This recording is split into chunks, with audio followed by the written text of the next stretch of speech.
Assalamualaikum warahmatullahi wabarakatuh. Waalaikumsalam warahmatullahi wabarakatuh. Teman-teman gimana kabarnya hari ini? Alhamdulillah baik. Alhamdulillah ya. Jadi sebelum kita mulai pelajaran hari ini lebih baiknya kita baca doa sesuai dengan kepercayaan masing-masing. Doa mulai. Sudah selesai. Nah, hari ini Ibu lihat semuanya berangkat ya, sangat aktif.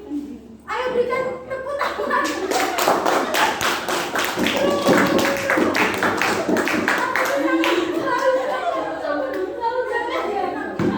Nah, hari ini kita akan belajar mengenai kelistrikan, tapi kita akan habis mengenai listrik statis. Nah, teman-teman kita bisa lihat ya, ada beberapa contoh gambar di sini. Apa sih hubungannya dengan listrik statis? Kita masuk ke pengertiannya. Apa?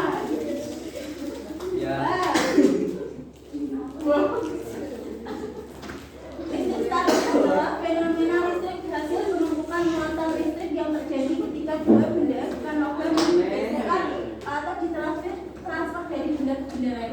Kalau gini kita kan susah untuk mengartikannya ya. Jadi Ibu akan mencoba mendemonstrasi supaya lebih mudahnya mengartikan pengertian ini. Ibu butuh bantuan teman-teman. Lutfi jangan keluar please, kamu kan tak tujuh.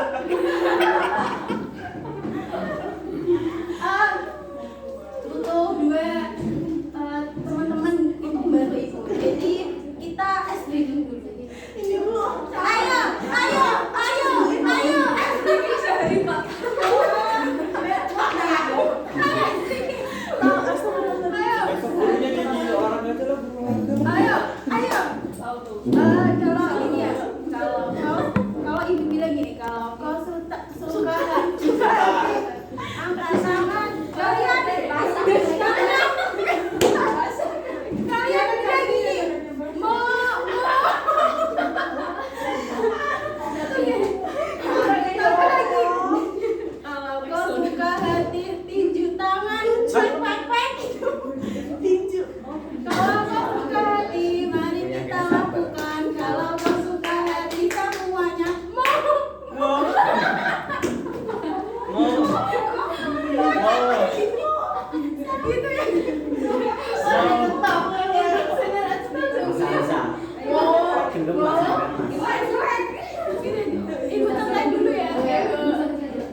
Menjadi kenapa kok bisa tadi bisa menempel itu karena tadi kan dua benda itu yang digeserkan, maka penggaris itu akan dialiri muatan. Jadi jika dia didekatkan dengan benda yang tidak bermuatan, maka dia akan terjadi gaya tarik menarik seperti itu. Apakah dapat dipahami?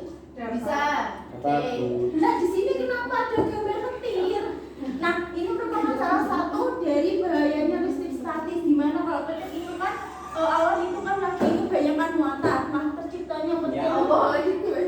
Nah, petirnya ini tuh terjadi karena dia ingin mentransfer muatan itu. Jadi yang biasanya bangunan ataupun pohon yang tinggi-tinggi itu yang paling sering tersambar petir. Makanya ini juga bahaya banget. Jadi teman-teman jangan kalau hujan itu berteduh di bawah pohon itu jangan ya. Oke, kita lanjut. Agak lama.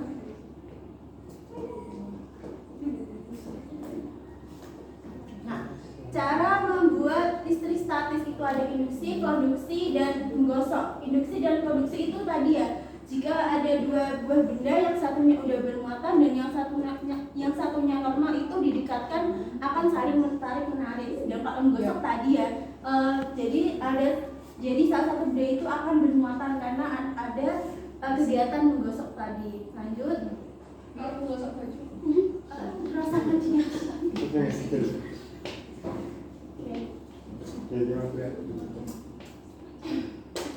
Oke, medan listrik. Kalau teman-teman lihat nih ya, medan listrik ini kan sebuah atom ya. Ini atom itu terdiri dari proton, neutron, dan elektron. Di mana proton dan neutron itu merupakan bagian inti atom, sedangkan kulit atomnya itu dari elektron. Nah, tapi kan ada atom yang bermuatan positif, negatif, ataupun netral. Itu kan apabila atomnya itu bersifat netral, jadi komponen-komponen ini penyusunnya tuh sama, jenisnya sama jumlahnya. Sedangkan kalau yang positif itu kelebihan proton, kalau yang negatif itu kelebihan elektron. Kalau yang elektron ya netral, Mbak. Netral. Itu nantang. Gimana Mas? Lanjut ya. Yang lanjut ini gaya kolom adalah besaran yang tarik atau tolak menolak antara dua muatan listrik dibanding dengan besar masing-masing muatan dan berbanding terbalik dengan kuadrat jarak muatan. Jadi pengertian itu tuh dapat kita definisikan lebih sekalian jadi rumus yang matematis ini tentang gimana gaya kolom adalah K ini ketetapan udah ada 9 kali 10 pangkat 9 dikali muatan Q1 Q2 per R kuadrat itu jarak.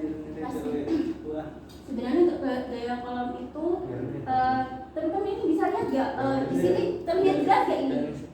Jelas. Kalau kalian lihat ini gimana sih pendapat kalian?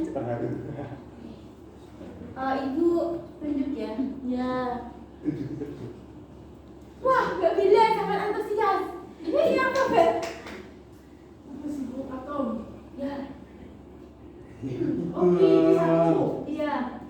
Ini kan ada dua muatan, jadi ini gimana ya? Kalau pendapat Mbak Bella. Oh, itu muatan yang saya tarik menarik. Oh, yang ini? Saya berikan close. Jadi ya teman-teman, jadi kalau muatan itu atau dia berlawanan jenis ataupun sama jenis itu dia punya apa ya, punya gaya listrik tertentu. Nah, jadi kalau dia itu berlawan jenis kayak ini negatif dan positif, dia akan tarik menarik. Sedangkan kalau negatif dengan negatif ataupun positif dengan positif akan tolak menolak. Karena sejatinya manusia kan emang kalau berlawan jenis itu saling tarik menarik ya. Ini cewek dan cowok gitu. Wow. Contohnya. Apa lagi? Itu rada sensitif dan tidak sesuai dengan kodrat manusia. Betul, Mbak Isna. Ya kalau saya kebanyakan sama cowok gitu ya. Yang cowok sama cewek gitu. Contohnya saya kebanyakan ayam. Ini aja ya. Dikeluar semua Mir. Ya lagi kecil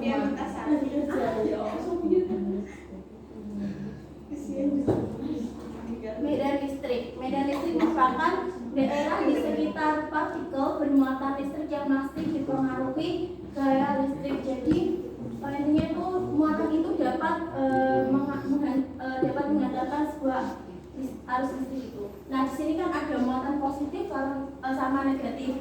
Nah kalau muatan positif itu cenderung keluar dari sumber muatan sumber ya. Kalau negatif itu cenderung masuk ke muatan sumber. Nah di sini ada muatan sumber dan muatan uji. Muatan sumber itu apa sih? Jadi muatan sumber itu muatan yang dapat menghantarkan suatu medan listrik. Kalau muatan uji itu muatan yang itu dipengaruhi oleh medan listrik dari muatan sumbernya. Nah dari ini kita dapat persamaan F itu medan listrik sama dengan ini ya, gaya kolom per Q aksennya Q uji. Kan tadi udah ada persamaannya, nanti jadinya konstanta kali muatan uji Q per R kuadrat, di mana R kuadrat ini kan jarak. Kita lanjut.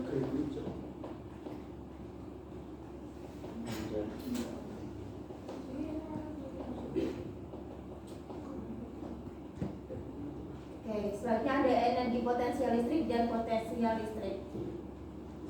Energi potensial listrik adalah suatu usaha yang dilakukan gaya kolom untuk memindahkan muatan uji dari suatu titik ke titik lainnya. Jadi ini terdapat muatan uji ya, dimana nanti mendapatkan persamaan EP itu sama energi potensial sama dengan K di muatan sumber kali dengan muatan uji per jarak, dimana konstanta ini nilainya sama ya, 9 kali 10 pangkat min 9 itu satuannya.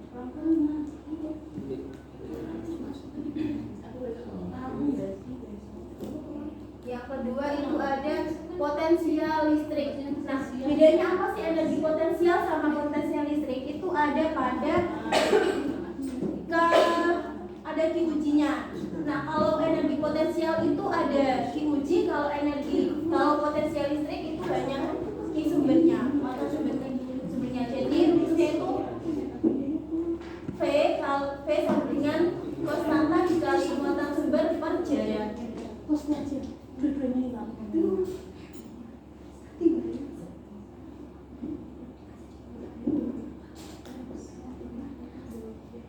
Kapasitor. Nah, teman-teman bisa bacakan slide ini nggak teman-teman? Satu aja. Siapa ya? Non Neta. Neta, wah antusias sekali. Silakan baca. Kapasitor adalah komponen listrik yang berfungsi untuk menyimpan muatan listrik. Satuan kapasitor adalah coulomb per volt atau farad. Rumus kapasitor ini ada C sama dengan epsilon 0 A per D. Oke. Jadi teman-teman, kalau kapasitor itu dia tuh dapat menyimpan muatan listrik. Kalau kita lihat contoh sehari-hari itu televisi itu kan kalau kita langsung matikan nggak langsung lampu yang menandakan televisi hidup itu kan di pojok lampu, biasanya kan di pojok televisi ada lampu itu biasanya nggak langsung mati. Ada kapasitor ini yang masih menyimpan muatan listrik. Juga kalau ada kapasitor, alat elektronika itu akan nggak cepat rusak gitu. Jadi bisa secara perlahan-lahan dapat itu supaya nggak rusak.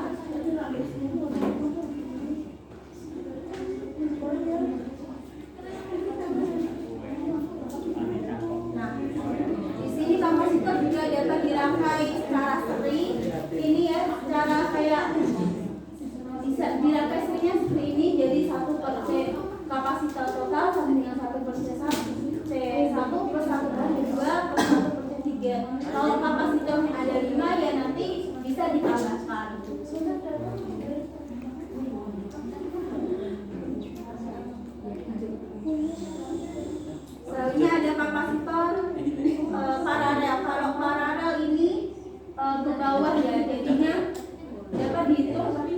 C total sama dengan C1 plus C2 plus C3 sampai plus CN. Kalau disesuaikan jumlah kapasitor yang dibirakai.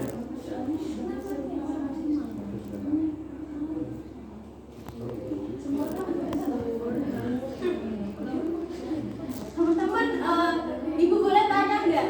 Pasti ada gambar TV di sana? Merupakan contoh dari penerapan kapasitor. Wah, Nggak kapasitor aja Mbak Mene. Betul sekali. Ganti lirik. Nah, kalau listrik itu tuh kan banyak komponen di dalamnya. Salah satunya nggak kapasitor. Hubungannya dengan statis itu apa? Teman-teman pasti apa ya? Lihat peristiwa banyak debu di televisi kan? Akan lebih banyak debu yang menempel. Itu karena apa? Karena muatannya terdapat di layar televisi itu akan mengikat debu yang berterbangan di udara. Jadinya televisi itu akan cepat berdebu kayak seperti itu.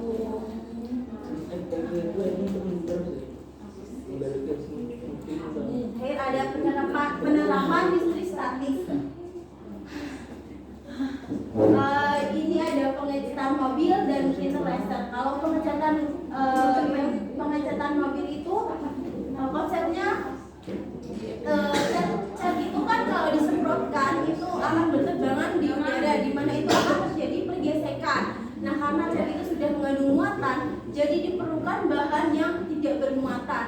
Jadi besi yang dipakai di mobil itu di sana tidak bermuatan, jadi partikel-partikel itu dapat menempel di mobil seperti itu.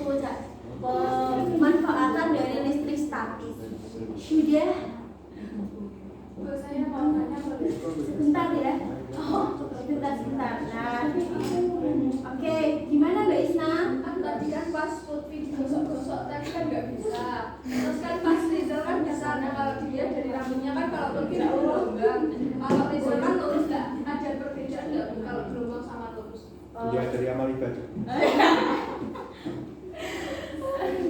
Kalau itu mungkin bahasa mungkin terdapat kayak lebih gampang ke rambut yang halus gitu ya. oh gitu. Kakek aja Tapi kalau gimana ya? Kalau sudah di juga kayak penggosokan gitu loh. Kalau dia hanya segini-gini saja, kalau tidak ada tenaganya itu mungkin kurang ya daya rekatnya. Nah, kenapa kok bisa ini kayak jatuh kembali? Jadi kalau muatannya ini sudah sama-sama netral, ini sudah tidak bermuatan, tambah ini juga tidak bermuatan, nanti saling melepaskan segi jadinya enggak hanya sementara gitu sifatnya. Terima kasih. Wah, makasih ya sekali ya Mbak Ina, pertanyaan sangat bagus. Ayo berikan applause. Nah, aduh, kayaknya udah sangat sore ya teman-teman. Iya. Iya, sangat sore supaya kalian tetap terngiang-ngiangin. Tadi apa sih yang paling kalian tangkap dari pembahasan Ibu? Siapa? Menggosok rambut. Wah, yes, atau bermuatan. Mantul, Mbak Intan, terus siapa lagi? Kapasitor. Ya, mantul. Berikan pause dari ini. Untuk tugasnya ya teman-teman, supaya kalian tetap belajar ya dong Mbak, supaya kita tetap maju saya maju. Ibu berikan 5 contoh penerapan listrik statis dalam kehidupan sehari-hari. Bisa ditulis dalam buku tulis kalian, buku catatan kalian, dan dikumpulkan di meja saya. Oke. Gimana bedanya di kos? Di kos aja. Dah, gimana sudah cukup? Sudah. Kayaknya juga udah lelah ya teman-teman. Oke, terima kasih. Sebelum kita akhiri, kita berdoa akhir majelis. Ya, sudah. Alhamdulillah.